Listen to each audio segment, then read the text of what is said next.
Hello.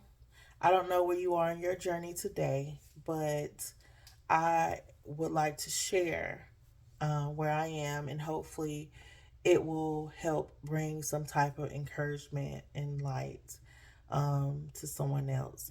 So, on this journey, um, healing has been the number one thing because when you've been through trauma and different things in your life, um, you need to take that time to heal.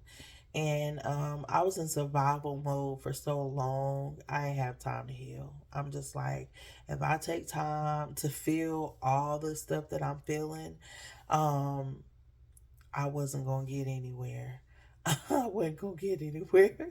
So I kind of just put that stuff to the side. And now that I have the opportunity to, I'm not going to say now that I have the opportunity, now that I'm creating opportunities.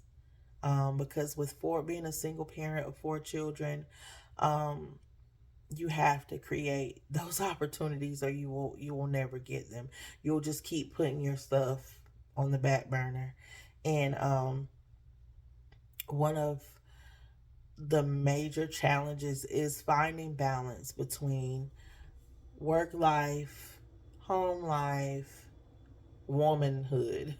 um it's a challenge, and you're not alone. A lot of women do this. They do it with grace, and a lot of women do this and struggle and suffer in silence. And I just want to shed that light for the women and men, because if there is some a man watching this video, you deal with women, whether you have a daughter, a wife, a mother, whatever, a sister. You come in contact with women, and a lot of things that we think are emotional and mental health things, they're actually hormonal things. And it messes with your weight, your skin, your hair,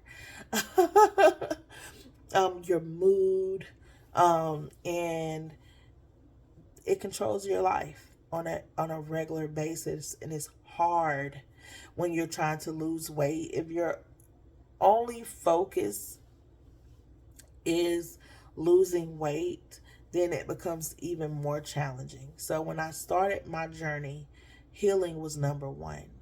And as I started healing my mental and my emotional, I realized that my body needed to be healed as well. um I have what they call PCOS, which is polycystic ovarian syndrome. It's super common, but it makes you infertile. It makes you, your cycle is non existent. Um,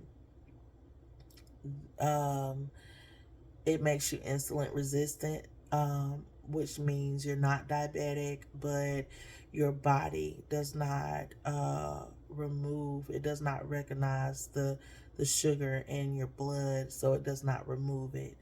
And that's what causes a lot of the weight gain in the skin. Like if I eat too much sugar, my skin breaks out really bad.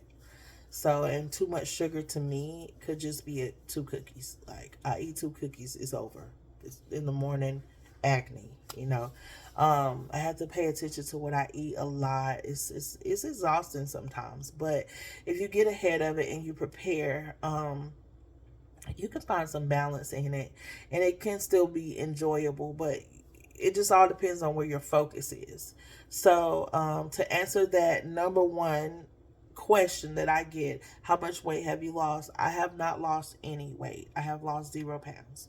So, with that being said, I also have a tumor on my pituitary gland, and it has been causing me some problems since 2017. It is not cancerous, but it is life altering. Okay, it's not life threatening, but it's life altering. What people don't know, so I'm gonna educate you. So your pituitary gland produces insulin, hormones, your metabolism, and those three things alone, I mean, come on. Like, You got something messing with your hormones, your insulin, and your metabolism. So I'm about to be moody. I'm about to be overweight, and I'm about to be, um, you know, treated as a diabetic. So what they do for insulin resistance is, and people that have endocrine problems, okay, they treat you with things like metformin, injections, stuff like that. And I got told recently, last week at the doctor, that if I wanted to lose this weight, that I would have to take insulin shots to remove the sugar from my blood because my body's not going to do it on its own. And that's disheartening for me. I'm 36 years old. My sugar's not high.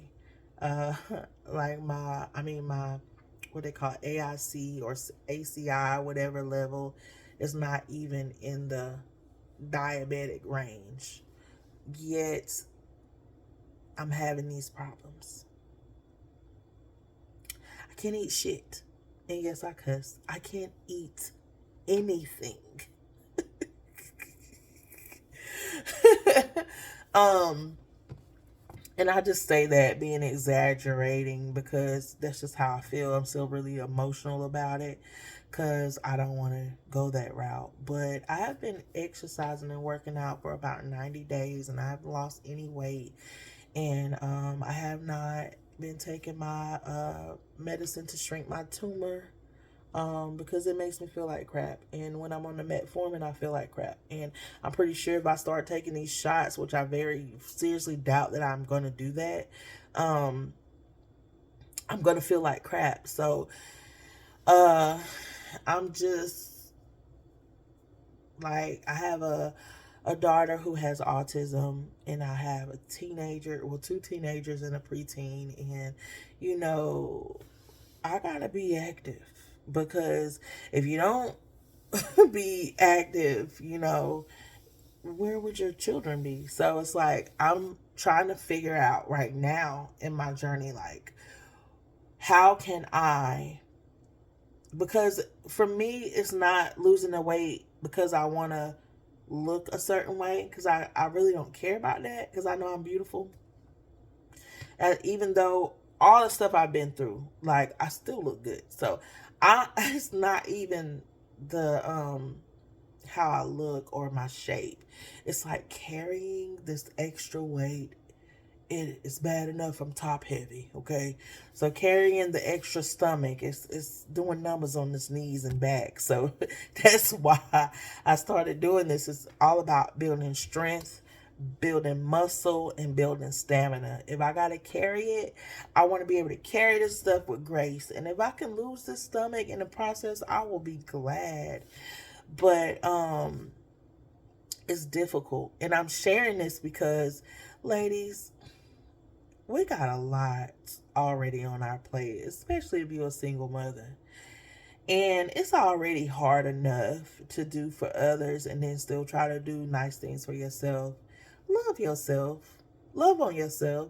When you go to that gym, don't even step on the scale. Like, for me, that can't be the goal. Because if I focus on that weight loss, if I focus on the fact that I'm not losing the weight, I would be so discouraged. And I went through that period of time where I had a personal trainer and I just gave up because I realized, like, what am I doing all this for? I'm busting my butt trying to lose weight that I ain't gonna lose. That's crazy. That's insane.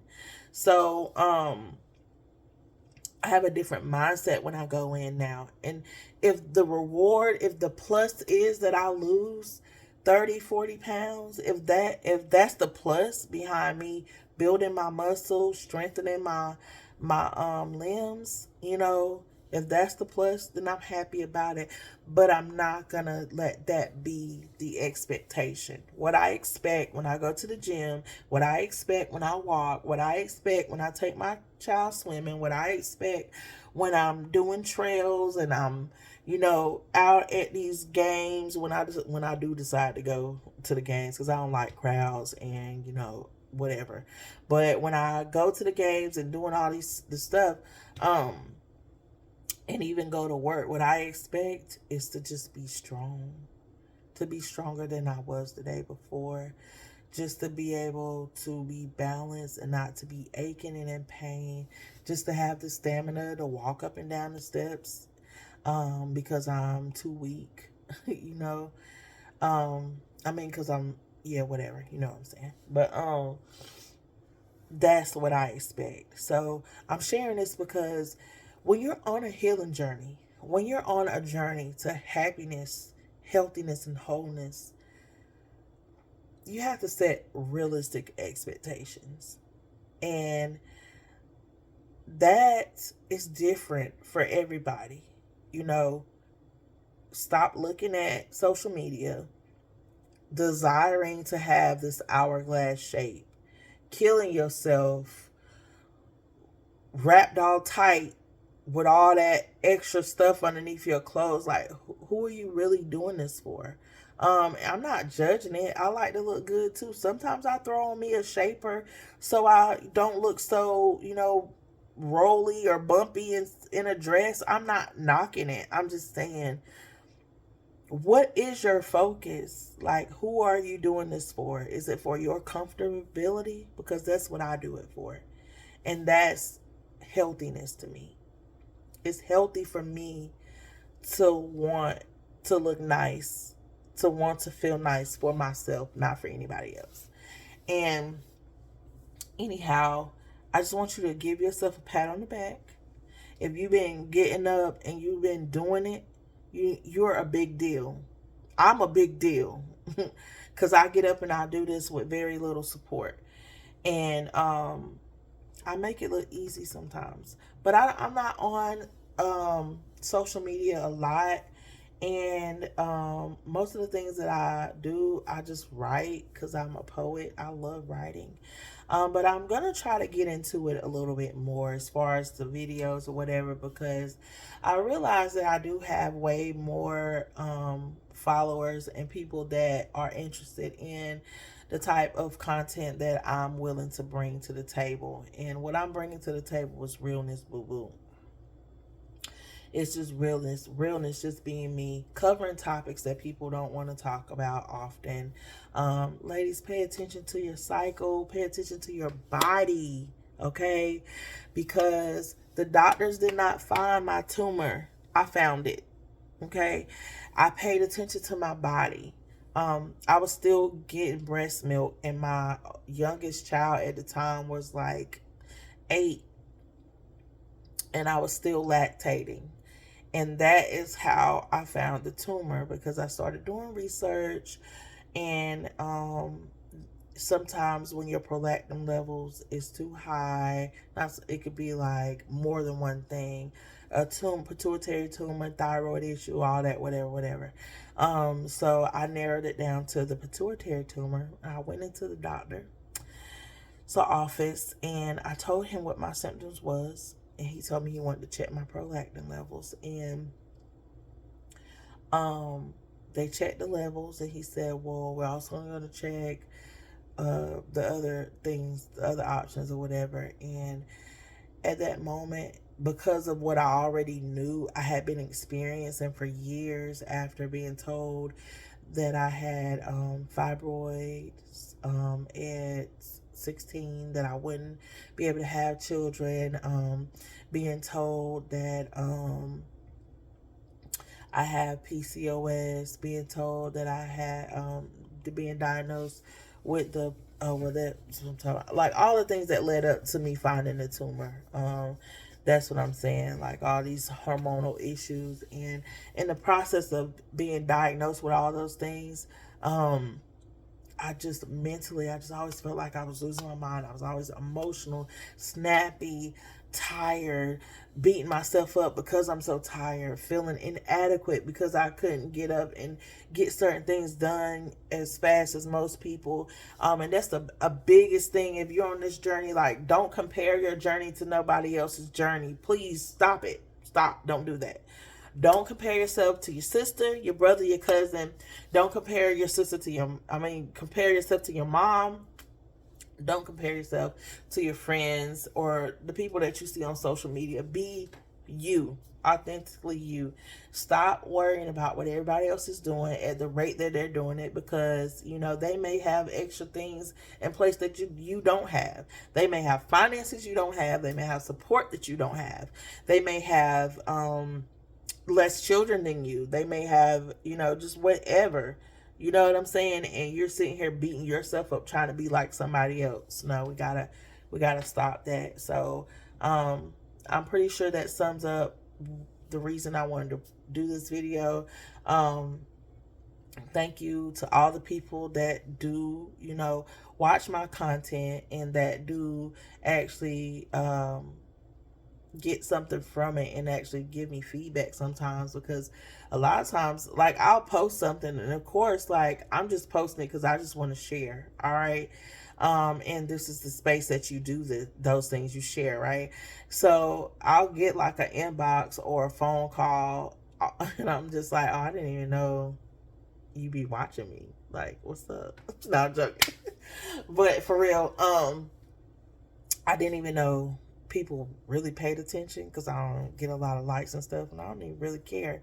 But it gives me joy knowing that it affected one person, like even if it's just one person. But yeah, pay attention to your body. Just pay attention to your body. Don't compare your journey to nobody else's, and you'll be good. You'll be good. I did want to also say that also with the PCOS, not just the acne, but if you are having facial hair or hair in spaces that normally people don't grow hair, like maybe your chest, your nipple, or whatever, that is common with PCOS. So no, I don't have nipple hair or chest hair or chin hair. Oh, sometimes I have this one that grows right there. But anyway, if you notice that, stop just thinking, oh well, that's hereditary, or oh, that's that means you got Indian and you got Native American in you. Can you please stop that? Like, go get seen about. Like, let your doctor know that you're having hair growing in certain spaces so you can find these things, so you know what you're dealing with, because it may not even be a weight issue.